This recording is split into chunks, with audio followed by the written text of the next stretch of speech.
Assalamualaikum warahmatullahi wabarakatuh. Waalaikumsalam warahmatullahi wabarakatuh. Alhamdulillah rabbil alamin. Alhamdulillahilladzi faddalana ala katsirin min ibadihil mu'minin. Ilahi anta maqsudi wa ridhaka matlubi atini mahabbataka wa ma'rifatak wa atini ma'aka bada. Allahumma salli ala nabiyil hashimi Muhammadi wa ala ali wa sallim taslima. Amma ba'du. Pada kesempatan pagi hari ini sama-sama kita berdoa kepada Allah untuk kesehatan kita semua, lahir dan batin yang sempurna, untuk kebahagiaan kita, untuk istiqomah kita. Hajat-hajat yang baik dikabul oleh Allah, dijauhkan dari malapetaka mara bahaya, ditambah-tambah rezeki kita, ditambah-tambah keharmonisan rumah tangga kita, dan juga kita selalu diberikan keberlimpahan-keberlimpahan dalam setiap aktivitas kita sehari-hari. Karomah barokah Aba Awas Al-Fatihah. A'udzu billahi minasyaitonir rajim. Bismillahirrahmanirrahim. Alhamdulillahirabbil alamin. Ar-Rahmanir Rahim Maliki Yaumiddin. Iyyaka na'budu wa iyyaka nasta'in. Ihdinas siratal mustaqim siratal ladzina an'amta 'alaihim ghairil maghdubi 'alaihim waladdallin. Amin. Bapak Ibu, Ikhwan Akhwat, para pecinta kesucian jiwa yang saya hormati dimanapun Bapak Ibu hari ini berada, pada kesempatan pagi hari ini, mari kita sama-sama tabaruk kitab Fadailus Syuhur. Aba Awas mengatakan bahwa wa amarra'u fi hadasy syahri riyadhatun nafs. Wahya bil istiqomati fimtithali awamirillahi wajtinabi nawahihi ma'a tahdibiha wa tazkiyatiha anil akhlaqil madmumati ilal akhlaqil mahmudah. Wa amarra fi hadasy syahri, adapun huruf ra di dalam bulan ini adalah riyadhatun nafsi. Apa itu riyadhatun nafis? Apa itu riyadhatun nafsi? Yaitu melatih jiwa, melatih kolbu. Aba Aus mendefinisikan riyadoh itu adalah bil istiqomati fimtisali awamirillah wajatinabi nawahihi. Ialah konsisten. Istiqomah itu konsisten di dalam menjalankan perintah Allah dan menjauhi larangan-larangan Allah. Mungkin ada orang yang istiqomah menjalankan perintah Allah tapi tidak istiqomah menjauhi larangan Allah. Atau ada juga orang-orang yang sangat hati-hati istiqomah dalam menjauhi larangan-larangan Allah, takut dengan larangan-larangan Allah sehingga dia disiplin untuk menjauhi larangan Allah. Tapi tidak konsisten, tidak istiqomah di dalam menjalankan perintah Allah. Nah, istiqomah di sini yang didefinisikan oleh Abah ada dua. Kita mesti konsisten di dalam menjalankan perintah Allah dan konsisten ketika kita menjauhi larangan-larangan Allah.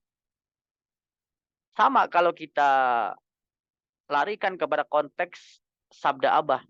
Kita mesti konsisten terhadap sabda-sabda Abah, sabda yang diperintahkan, dan kita konsisten kepada sabda-sabda Abah yang dilarang. Contoh, Abah memberikan kepada kita anjuran-anjuran, kewajiban-kewajiban sebagai murid untuk kita mengamalkan amalia mursyid. Ini perintah, mesti istiqomah, konsisten.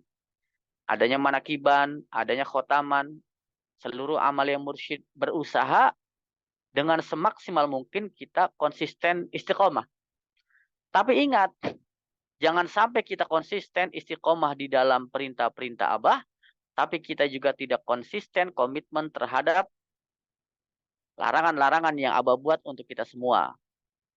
Contoh, Abah melarang kita untuk melakukan hal-hal yang subhat. Malah di dalam ajaran kita yang diberikan Abah kepada kita menjadi larangan. Ketika Abah melarang, ada konsekuensi yang akan diambil ketika kita melanggarnya. Semua perintah Allah, semua larangan yang Allah berikan kepada kita itu punya konsekuensi. Kalau kita lihat dari berbagai macam perspektif, itu ada konsekuensi. Allah memerintahkan kita sholat, pasti ada sesuatu yang manfaatnya sangat besar buat kita. Allah memerintahkan zikir, maka ada sesuatu yang sangat luar biasa. Allah melarang kita untuk hal-hal yang tidak baik. Kita meninggalkan sholat, kita mabuk-mabukan, minum, berzina, naudzubillah. Ini adalah apa? Ada perintah yang kita mesti tinggalkan. Ini berdampak banyak sekali kalau kita lakukan. Nah sama, kembali kepada sabda Abah. Abah melarang ketika kita merokok. Ini contoh, sabda Abah salah satunya. Pasti ada konsekuensi ketika kita melakukannya. Dan ada konsekuensi baik ketika kita meninggalkannya. Karena Abah tahu apa yang terjadi ketika kita melanggar perintah daripada sabdanya. Nah, artinya kalau kita arahkan kepada konteks sabda Abah, perintah Abah bagi murid-muridnya, ini adalah kita mesti riyadhah, istiqomah. Maka bagi orang-orang yang dia terbiasa merokok, ini riyadhah ketika ada perintah Abah. Tapi bagi orang-orang yang tidak biasa merokok, maka bukan riyadhah. Riyadhah itu adalah apa? Melatih jiwa. Olahraga, kalau bahasa lainnya itu olahraga. Tapi ini olah jiwa. Orang-orang yang biasa olahraga, maka fisiknya menjadi kuat. Orang-orang yang biasa olah jiwa, maka jiwanya menjadi kuat. Emosinya menjadi kuat. Dia bisa menghandle emosi-emosi negatif menuju emosi-emosi positif. Nah, maka di dalam keterangan Abah dilanjutkan ma'at tahdi biha wa tazkiyatiha anil akhlaqil madmuma ilal akhlaqil mahmudah. Sambil kita terus istiqomah di dalam kita menjalankan perintah Allah dan menjauhi larangan Allah, kita juga mesti melakukan apa? Proses berjalannya pembersihan, penyucian diri kita. Dari mana? Dari akhlak yang tidak baik menjadi akhlak yang baik gitu. Akhlak yang tercela menuju akhlak yang terpuji. Nah, maka Bapak Ibu ikhwan akhwat, inilah kalau kita jabarkan dari setiap perintah-perintah Abah, sabda-sabda Abah, ini untuk kepentingan kita semua. Kadangkala kita tidak paham. Ya maklum, sama saja ketika kita orang dewasa memberikan satu treatment kepada anak kita yang masih TK atau SD. Mereka pasti mengatakan, apaan sih mama? Apaan sih papa? Apaan sih ayah? Yang begini-begini kok dilarang, padahal ini kan bagus. Menurut pemikiran anak kecil, anak TK. Sementara kita tahu kalau dia melakukan hal seperti itu, maka akan mencelakakan atau tidak baik dalam jangka panjang. Nah, pola pikir kita, ya mungkin hari ini masih TK ketika kita belum memahami sabda-sabda Abah. Abah lebih tahu apa yang terjadi karena seperti kita sebagai orang tua lebih tahu daripada anak kita yang baru belajar, baru mengenal kehidupan, baru mengenal lingkungan, baru belajar tentang membaca, menghitung, yang hanya jam terbangnya baru sangat memulai. Sama kita juga, baru sangat memulai gitu. Maka kita kadangkala seperti anak TK yang mempertanyakan kenapa Abah melarang, kenapa Abah memerintahkan. Padahal di situ ada sesuatu yang luar biasa untuk keselamatan kita. Maka percaya saja, kata Abah, manakiban itu salah satunya adalah kalau Anda ngerti, syukur. Kalau tidak ngerti, percaya saja. Karena manakiban itu berkah. Manakiban itu barokah. Manakiban itu karomah, kata Abah. Nah hari ini sama kita. Mungkin kita nggak mengerti apa sih manakiban. Apa sih perintah-perintah Abah. Apa sih sabda-sabda Abah. Kenapa sih Abah melarang ini, melarang itu. Melarang kita berpartai dan lain sebagainya. Ya Abah tahu apa yang terjadi untuk keselamatan kita. Saya banyak sekali. Ya beberapa orang lah cerita kepada saya yang tadinya aktivis partai. Dia cerita kepada saya. Masya Allah katanya. Kiai, saya luar biasa. Andai kan Abah tidak punya sabda tentang partai ini. Saya mungkin sudah terjerumus. Saya terlibat. Saya mungkin sudah masuk penjara. Ternyata setelah ada sabda itu saya keluar. Dan itu menyelamatkan buat saya. Lebih tenang, lebih damai. Dan saya lebih bersyukur. Nah, ini contoh gitu. Orang-orang yang dia legowo gitu ya. Jembar. Dia menerima, open minded gitu. Terbuka gitu ya. Hatinya. Maka dia akan merasakan nikmatnya, keberkahannya. Dan juga bagaimana dia mendapatkan nikmat daripada sabda-sabda Abah. Manfaat dari sabda-sabda Abah. Beberapa orang yang sering manakib dengan saya. Cerita. Pak Kiai, Masya Allah, terima kasih sabda Abah. Kenapa? Andaikan saya terus merokok, Masya Allah, saya sehari bisa 2 bungkus. Ya, secara keuangan saya juga ribut terus dengan istri saya. Dan kedua juga kesehatan saya. Teman saya kemarin, Masya Allah, dia masuk ke rumah sakit. Dan itu teman ngobrol saya, teman diskusi saya. Dan sekarang saya sehat. Ini artinya apa? Terbuka gitu ya dengan sabda Abah gitu. Ada seorang istri cerita juga kepada saya. Terima kasih saya itu ke Abah, Masya Allah katanya. Suami saya sekarang disiplin gitu ya. Biasanya itu bajunya bau rokok, bolong-bolong, rumah juga aromanya nggak sedap, anak-anak batu-batu dan lain sebagainya gitu. Setelah ada sabda Abah, beliau pelan-pelan tinggalkan, dia punya niat walaupun berat, karena niatnya kuat dan dia merasa tadi istiqomah ini sebagai riyadhah, latihan. Namanya latihan, terus berlatih, jatuh bangun, jatuh bangun, jatuh bangun. Tidak bisa, bisa lagi, tidak bisa, bisa lagi. Nah, lama-lama akhirnya apa? Yang tadinya 2 bungkus menjadi 1 bungkus, lama-lama setengah, lama-lama 2 batang, 1 batang seminggu sekali, sampai sebulan sekali, sampai habis tidak merokok. Ini namanya riadoh gitu ya. Memang sih tidak bisa langsung langsung bisa gitu. Tapi ada satu niat nggak kita sebagai murid untuk mengikuti Abah? Jangan menantang gitu. Ini bahaya untuk keselamatan dirinya, siapapun itu. Nah, karena ini adalah sesuatu yang Abah larang gitu. Nah, inilah kalau kita terbuka bahwa ini adalah riadoh, latihan jiwa gitu ya. Kita manakiban, ya mungkin oper gigi berkali-kali, kaki kanan, kaki kiri, ganti-ganti, tidak apa-apa. Sedang riadoh namanya juga. Tahajud kita kadang bangun, kadang tidak, kadang bangun, kadang tidak. Ya tidak apa-apa, yang penting kita punya niat gitu. Zikir kita, kadang zikir, kadang tidak, kadang zikir, kadang tidak, kadang zikir, kadang tidak. Tidak apa-apa, asal punya niat. Nanti lama-lama kalau kita riadoh terbiasa. Gitu. Jadi artinya ketika kita mengikuti sabda Abah, amalia mursyid, yang terpenting adalah kita niat untuk tadi riadoh. Melatih jiwa kita. Kita minta maaf sama Abah, kita minta maaf sama Allah. Ya Allah, kemampuanku baru segini. Tapi saya punya niat, bukan menantang. Saya siap untuk berlatih, berlatih.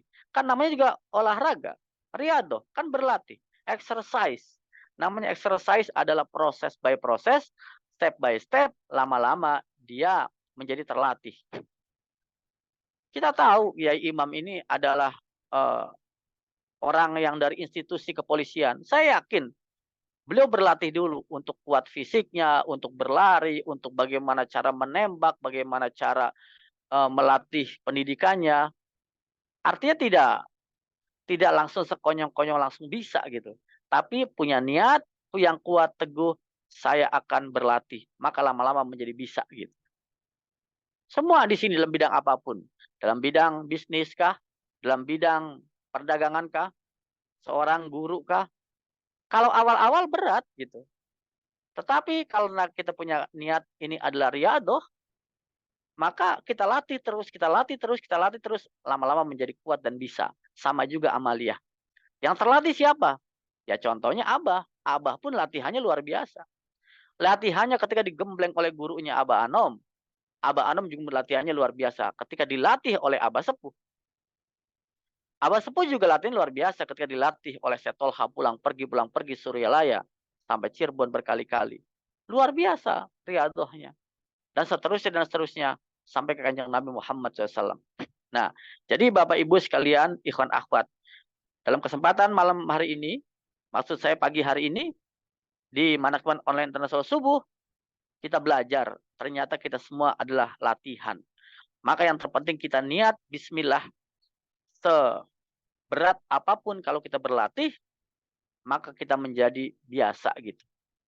Orang berbuat maksiat juga kalau tidak terbiasa juga kan tidak nyaman. Tapi lama-lama menjadi nyaman dalam kemaksiatannya karena terus-menerus. Apalagi kebaikan-kebaikan. Kalau kita terus-menerus untuk kebaikan, istiqomah lama-lama menjadi habit, habituation. Kalau sudah habit, mendarah daging, menjadi terinstall di dalam diri kita, zikir ini kemudian menjadi apa? Buah daripada zikir itulah menjadi hasil karakter gitu, takdir, ketentuan. Takdir, ketentuan, karakter, hasil ditentukan oleh kebiasaan-kebiasaan. Kebiasaan ditentukan oleh apa? Oleh kita ingin memulai niat kita Ya tadi, riyadhah istiqomah konsisten menjalankan perintah Allah, perintah guru, dan menjauhi larang-larangannya. Nah, terpenting adalah niat kita untuk baik. Ya minimal kalaupun seandainya banyak kejadian, baru niat saja Allah sudah mudahkan. Baru niat saja ada jalan gitu ya. Nah, jadi terpenting ini.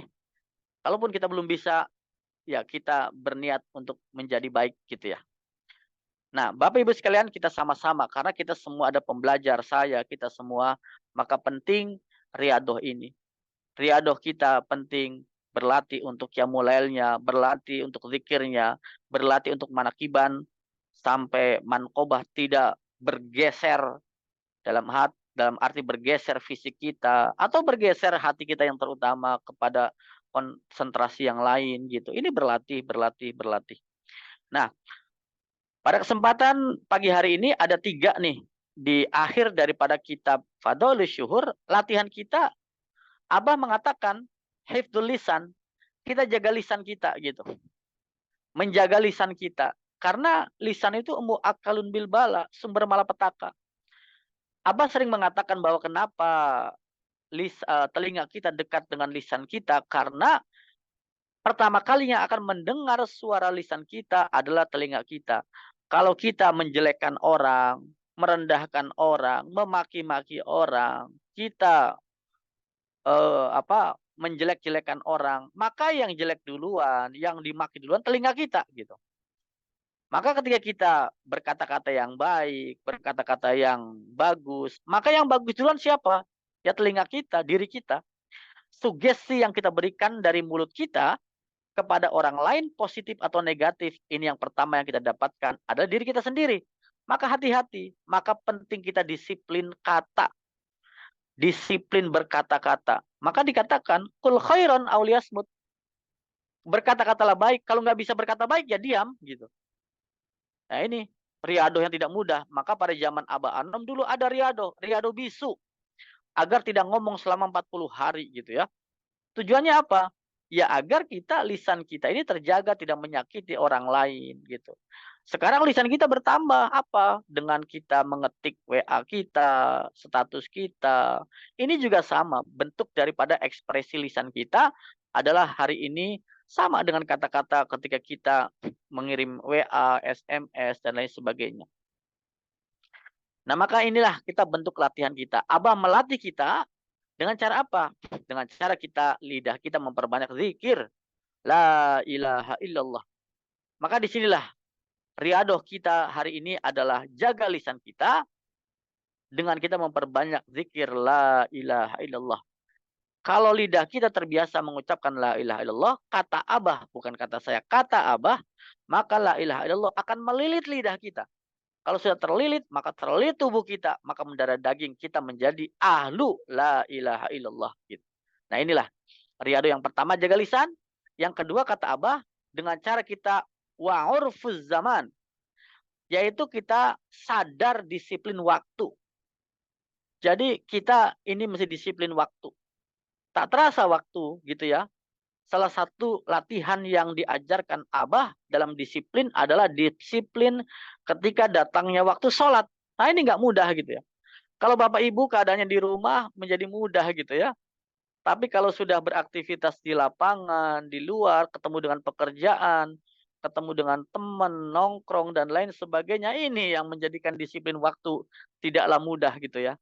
Maka di sini Masya Allah, bagaimana kita ini sebagai murid diajarkan disiplin, sadar bahwa kita penting menjaga waktu kita, yaitu waktu sholat kita.